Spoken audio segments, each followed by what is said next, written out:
नमस्कार दोस्तों, पिछले वीडियो में हमने देखा था कि कैसे चाइना भारत को काउंटर करने के लिए 5 फिंगर पॉलिसी और स्ट्रिंग ऑफ पर्ल्स नीति के तहत काम कर रहा है, जिसके तहत उसने भारत को चारों तरफ से घेर रखा है। जब भी युद्ध की परिस्थिति आएगी तो उसके द्वारा बनाए गए इन हिंद महासागरों में नौसैनिक अड्डों और पोर्टों के द्वारा वह भारत पर हमला कर सकता है। लेकिन आज हम देखेंगे कि भारत ने चाइना को काउंटर करने के लिए, चाइना के स्ट्रिंग ऑफ पर्ल्स नीति को काउंटर करने के लिए क्या क्या रणनीति अपना रखी है, उसके बारे में आज हम संपूर्ण डिटेल से जानकारी प्राप्त करेंगे। दूसरा, हम जानेंगे कि भारत की इंडियन ओशन में, हिंद महासागर में क्या उपस्थिति है, किस तरह से भारत हिंद महासागर को कंट्रोल करता है, उन सब के बारे में हम विस्तार से चर्चा करेंगे। चलिए दोस्तों, सबसे पहले हम देखते हैं कि चाइना ने जैसे स्ट्रिंग ऑफ पर्ल्स नीति के तहत, स्ट्रिंग ऑफ पर्ल्स नीति हमने बताया था मोतियों की माला, मोतियों की माला, मोतियों की माला नीति के तहत उसने क्या कर रखा है। जैसे यहाँ से हेनान द्वीप से स्टार्ट करके उसने यहाँ पर आर्टिफिशियल आइलैंड बनाए हैं, उसने यहाँ पर मलक्का जल संधि में मलेशिया से उसने ठिकाना ले रखा है। इसके बाद इधर देखें तो कंबोडिया, थाईलैंड, म्यांमार और बांग्लादेश और श्रीलंका तक उसने पोर्टों का निर्माण किया है और अपने उपस्थिति वहाँ पर दर्ज करवाई है। इसके बाद उसने जैसे मालदीव में, मॉरिशस में, बहुत सारी जगह पर उन्होंने अपने नौसैनिक अड्डे यहाँ पर जिबूती में बनाया हुआ है।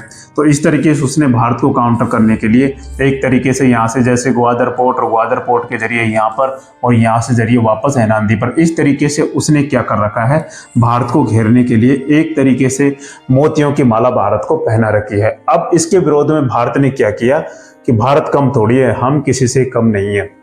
भारत ने चाइना ने भारत को मोतियों की माला पहनाई, हम इसको हीरो का हार पहनाते हैं। तो भारत ने इसके विरोध में नेकलेस ऑफ डायमंड नीति का पालन किया है। नेकलेस ऑफ डायमंड मतलब हीरो का हार। हीरो का हार भारत ने चाइना को पहना दिया है। अब वो किस तरीके से पहना दिया है, सबसे पहले हम चलते हैं मंगोलिया में। मंगोलिया में भारत ने क्या कर रखा है, चीन ने काफी विरोध किया था मंगोलिया से जब हमारे समझौता हुआ था, लेकिन उसके बावजूद भी मंगोलिया ने हमारे साथ समझौता किया और इसके तहत भारत क्या करता है, भारत संयुक्त युद्धाभ्यास करता है जो हर वर्ष होता है। इसमें मंगोलिया की सेना के साथ और भारत की सेना दोनों मिलकर, उसका नाम है नोमैडिक एलिफेंट। नोमैडिक एलिफेंट के नाम से हर साल वहां पर एक वार्षिक युद्धाभ्यास होता है। उसमें भारत और मंगोलिया की सेना एक साथ युद्धाभ्यास करती है। उसके अलावा मंगोलिया में एक और युद्धाभ्यास होता है जो 7 दिनों तक, मतलब एक हफ्ता तक चलता है, जो हर 2 वर्ष में आयोजित होता है। उसका नाम है खानक्वेस्ट।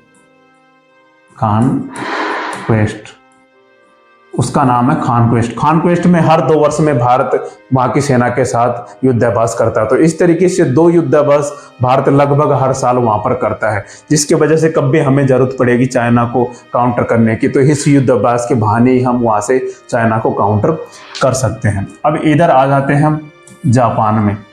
चाइना और जापान कट्टर दुश्मन है, क्योंकि सेकेंड वर्ल्ड वॉर के दौरान जापान ने चाइना के ऊपर अधिकार कर लिया था, चाइना को बहुत बुरी मौत मारा था। दुश्मन का दुश्मन हमारा दोस्त है, जापान हमारा बहुत अच्छा दोस्त है। जापान के साथ क्या हुआ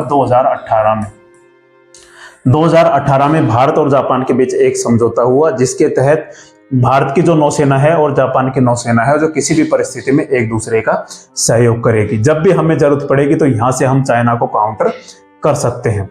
अब दोस्तों यहां जाओ, सिंगापुर में, बिल्कुल मलक्का जल संधि है उसके कॉर्नर पे बैठा हुआ है सिंगापुर में भारत ने परमिशन ले रखी है। यहाँ पर गश्ती दल जो भारत की जो जहाज यहाँ पर घूमती है हिंद महासागर के एरिया में, पूरे में इंडियन ओशन में नजर रखती है, वहां पर उसने सिंगापुर में भारत ने परमिशन ले रखी है और भारत यहाँ पर प्रशिक्षण प्रदान भी करता है। तो यहाँ पर क्या है कि जैसे चाइना ने यहाँ पर मलेशिया में ले रखी है, तो यहाँ पर हम इस पर नजर रख सकते हैं। किसी भी परिस्थिति में हम इसको यहाँ से जाने नहीं देंगे। दूसरा, यहाँ आ जाओ इंडोनेशिया में भारत ने क्या कर रखा है, भारत ने परमिशन ले रखी है यहाँ पर वही पेट्रोलिंग के जहाजों की यहाँ पर रुकने की परमिशन ले रखी है। पेट्रोल खत्म हो जाए तो यहाँ पर भरवाने की व्यवस्था कर रखी है। दूसरा, यहाँ पर क्या कर रखा है, भारत के जो भी लड़ाकू विमान है, जैसे युद्ध की स्थिति मान लो लड़ते लड़ते थक गए, सुस्ताने के लिए, आराम करने के लिए यहाँ पर बिल्कुल यहाँ पर कॉर्नर पे, इंडोनेशिया के कॉर्नर पे यहाँ पर क्या कर रखा है, उन्होंने अनुमति ले रखी है कि यहाँ पर मरम्मत के लिए, जैसे भारत के लड़ाकू विमान है, जहाज है, जो मरम्मत के लिए यहाँ पर रुक सकते हैं, यहाँ पर आराम फरमा सकते हैं, दोबारा यहाँ से लड़ाई करने जा सकते हैं। तो इस तरीके से इंडोनेशिया और सिंगापुर में भारत ने पूरी पकड़ बना रखी है। सिंगापुर में बेस लेके भारत ने पूरी पकड़ बना रखी है। तो चाइना जैसे भी यहाँ से निकलेगा तो हम निकलने ही नहीं देंगे यहाँ से। जैसे चाइना की चुट्टी पकड़ के हिंद महासागर में डुबोएंगे निकालेंगे, डुबोएंगे निकालेंगे, ऐसी हालत हमने इस समय चाइना की कर रखी है। दूसरा, यहाँ पर देखो अंडमान और निकोबार में तो इनके बाप बैठे हुए हैं, किसी भी परिस्थिति में यहाँ से आगे चाइना को जाने ही नहीं देंगे। तो इससे देखो कैसे मुंह इनका सूख गया है कि भारत को कैसे भी कंट्रोल करने में यह बिल्कुल नाकाम रहा है भारत, बल्कि उसको कंट्रोल करने की पूरी ताकत लगाए हुए है। अब दोस्तों यहाँ आ जाते हैं हम सेशेल्स में। सेशेल्स में भारत क्या है, अपने नौसेना बेस का निर्माण कर रहा है और यहाँ पर जो पेट्रोलिंग जो जहाज हैं उनका सहयोग कर रहा है। यहाँ पर जो भी गतिविधि होंगी उनका भारत हमेशा ध्यान रखता है, जिसकी वजह से उसने भी क्या कर रखा है सेशेल्स में। और जैसे केन्या और तंजानिया के तटों पर उसकी बात चल रही है, जैसे भी यहाँ पर काम करना स्टार्ट करेगा तो भारत यहाँ से उसको काउंटर कर सकता है चाइना को। तो मतलब जहां जहां चाइना जाने की कोशिश कर रहा है भारत उसके पीछे पीछे पहले ही पड़ा हुआ है, जैसे वो जाएगा उसको पकड़ के वहीं मारेगा। दूसरा, जैसे उसने जिबूती में ले रखा है, जिबूती में उसने ले रखा है बेस बना लिया है यहाँ पर लाल सागर में स्वेज नहर के जरिए जो भी वो जाएंगे जहाज, व्यापारिक जहाज, उन पर ये नजर रखेगा। जब भी जरूरत पड़ेगी युद्ध की तो वहां पर यह ब्लॉकेज लगा सकता है, तो पूरा वर्ल्ड का व्यापार रुक सकता है। तो भारत ने भी यहाँ पर क्या कर रखा है, यहाँ पे ओमान में दक्कम पोर्ट है, तो दक्कम पोर्ट को भारत ने ले रखा है। दक्कम पोर्ट में भारत ने नेवल बेस बना लिया है। तो यहाँ पर भारत उससे पहले ही काउंटर कर सकता है, चाइना को पहले ही काउंटर कर सकता है। दूसरा, यहाँ पर आ जाओ फिर चाबहार पोर्ट भारत ने ले रखा है ईरान से। इधर आ जाओ तजाकिस्तान में भारत का पहला वायुसेना का एयरबेस बना है, जिसमें सुखोई वगैरह सब तैनात कर रखे हैं। तो इस तरीके से भारत ने चारों तरफ को चाइना को घेर रखा है चारों तरफ से। इसे कहते हैं नेकलेस ऑफ डायमंड, मतलब हीरो का हार। तो चाइना कितनी भी कोशिश कर ले भारत को कंट्रोल भारत को नहीं कर सकता, क्योंकि भारत ही चाइना को जबकि कंट्रोल कर सकता है, क्योंकि हिंद महासागर में तो हम इसके बाप हैं। दूसरा, आगे देखें कि पूरे हिंद महासागर में भारत की कहां कहां प्रेजेंस है उसके बारे में, जिसकी वजह से हमें समझ में आएगा कि चाइना आखिर भारत से लड़ने से क्यों डरता है।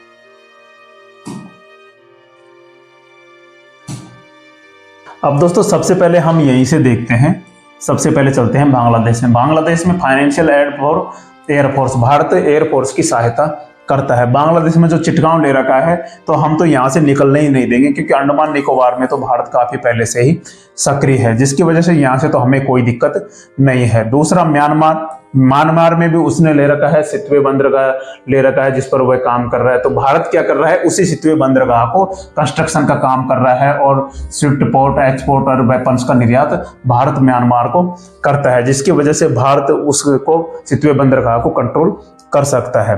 तीसरा, आ जाओ अब थाईलैंड में। थाईलैंड में भी उसने बंदरगाह का विकास कर रहा है और भारत क्या कर रहा है, थाईलैंड में जॉइंट पेट्रोल और नेवल ट्रेनिंग का काम भारत थाईलैंड में करता है, जिसकी वजह से यह यहाँ पर चाइना को पहले से ही कंट्रोल कर सकता है। अब दूसरा, आ जाओ मलेशिया में यहाँ पर चाइना ने भी ले रखा है। भारत ने क्या कर रखा है, मलेशिया में जॉइंट पेट्रोल एयरफोर्स की ट्रेनिंग देता है, जॉइंट पेट्रोलिंग भी मलेशिया के साथ करता है।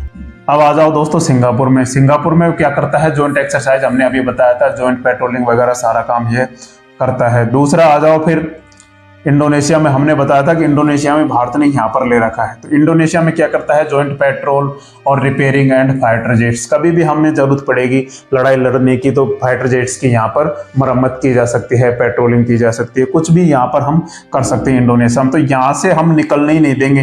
पहले ही अंडमान निकोबार तो बहुत दूर की बात है, यहीं से हम पीछे से ही धको के यहाँ से भिगो के हिंद महासागर में यहीं पर मारेंगे। दूसरा, अब नीचे आ जाओ ऑस्ट्रेलिया में तो भारत ने और भी तगड़ा काम कर रखा है। जैसे भारत की जहाज यहाँ से जाएगी ऑस्ट्रेलिया में तो यहाँ पर पेट्रोलिंग रिफिलिंग करवा सकती है, यहाँ पर बहुत सारी जॉइंट एक्सरसाइज चलती है, जॉइंट इंफ्रास्ट्रक्चर चलता है, डेवलपमेंट और सिक्योरिटी कोऑपरेशन, जैसे यूएस, जापान, फ्रांस और इंडिया एंड इंडोनेशिया के साथ भारत यहाँ पर संयुक्त युद्धाभ्यास करता है, जिसकी वजह से चाइना पहले से ही डरा हुआ है। अंडमान निकोबार में तो भारत के बाद चाइना के बाद पहले से ही बैठे हुए हैं। दूसरा आ जाओ, एक ऑस्ट्रेलिया का एक यहाँ पर द्वीप है कोकोस आइलैंड। कोकोस आइलैंड पर भी भारत काम कर रहा है और यहाँ पर भारत निर्माण कर रहा है। अब हिंद महासागर में देखो, इतने से ही क्षेत्र में भारत ने कितनी मजबूत पकड़ बना रखी है। दूसरा, जैसे हम्बनटोटा श्रीलंका में उसने ले रखा है चीन ने, और भारत ने क्या कर रहा है, एक्सपोर्ट ऑफ पेट्रोल बोट्स का भारत निर्यात करता है। जैसे जो भी गश्ती दल के जो जहाज होते हैं उनका भारत इनको निर्यात करता है, तो भारत उसमें कुछ भी सिस्टम चिप वगैरह लगा के भारत उससे जासूसी कर सकता है, कुछ भी कर सकता है। दूसरा आ जाओ मालदीव में, यहाँ पर मालदीव में जैसे उन्होंने मराओ द्वीप पर उसने नौसैनिक अपना नेवल बेस का निर्माण कर लिया, तो भारत क्या कर रहा है, provision of petrol plants and helicopters training. Maldives भी भारत को इसमें पूरा सहयोग कर रहा है। दूसरा आ जाओ डिगो गार्सिया, ये जो द्वीप है यह इंग्लैंड का है और इस समय इंग्लैंड के ही अधिकार क्षेत्र में है। ये पूरा हिंद महासागर में अवस्थित है, तो भारत ने इसमें परमिशन ले रखी है कि जब भी हमें युद्ध के लिए जरूरत पड़ेगी तो हम तुम्हारे नेवल बेस का इस्तेमाल कर सकते हैं, और इंग्लैंड ने भारत को परमिशन भी दे रखी है, तो हम यहाँ से उसको निकलने ही नहीं देंगे। हिंद महासागर के तो हम बादशाह हैं। दूसरा यहाँ पर आ जाओ और नीचे आ जाओ, फिर ये अपने फ्रांस का द्वीप है रियूनियन द्वीप है, उसमें भी भारत ने परमिशन ले रखी है यूज ऑफ बेस की, नेवल बेस की यूज की परमिशन ले रखी है। आगे आ जाओ मेडागास्कर में क्या कर रखा है भारत ने, ये मेडागास्कर है, यहाँ पर भारत वहां की जो सेना है उसको ट्रेनिंग देता है। दूसरा यहाँ पर मेडागास्कर में क्या कर रहा है, भारत ने एक रडार सिस्टम तैनात कर रखा है, एक सर्विलांस तैनात किया है, जिसके तहत वहां पर यहाँ पर चारों तरफ वह निगरानी रखता है।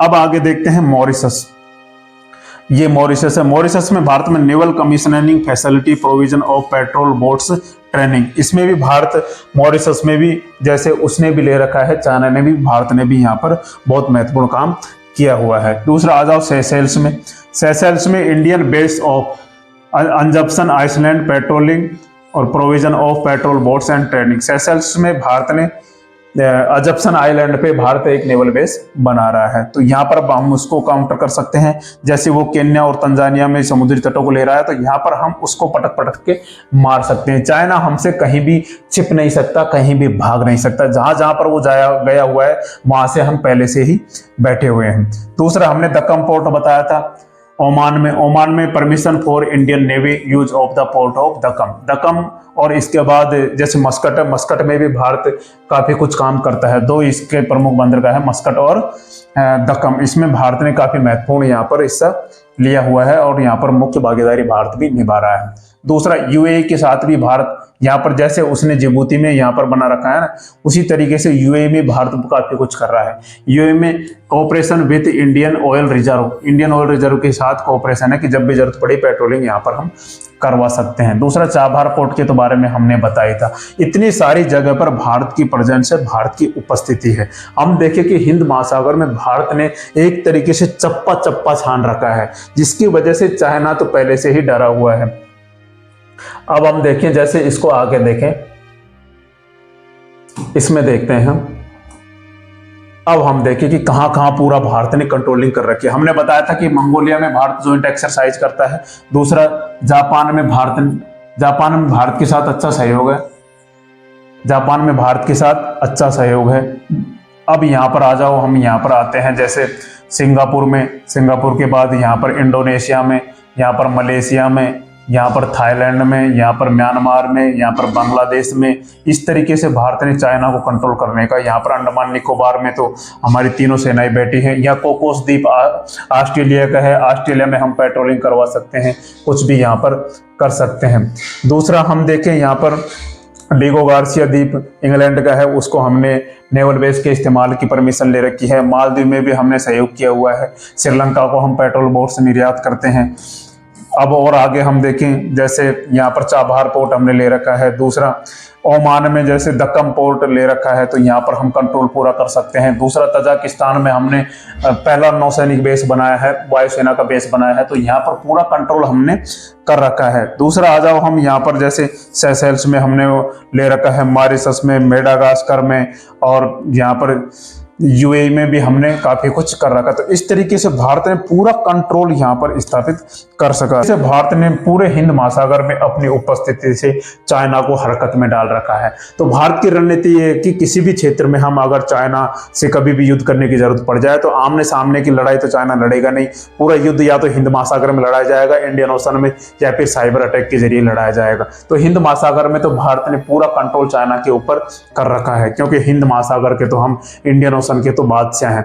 दूसरा, हमें अब ध्यान देने की जरूरत है कि हम साइबर अटैक को किस तरीके से रोका जा सकता है। तो भारत ने साइबर अटैक को रोकने के लिए तो अभी फिलहाल एक और जानकारी सामने आ रही है। उसमें क्या किया है, भारत ने जो भी चाइना से जैसे सीसीटीवी कैमरे आ रहे हैं उन पर रोक लगा दी है। जो भी सीसीटीवी कैमरे बनेंगे वो भारत की कंपनी ही बनाएंगे और उसका ही हम इस्तेमाल करेंगे। तो भारत जो भी जैसे चाइना से जो भी इलेक्ट्रॉनिक चीज आ रही है उस पर विशेष ध्यान देने की भारत ने कहा है।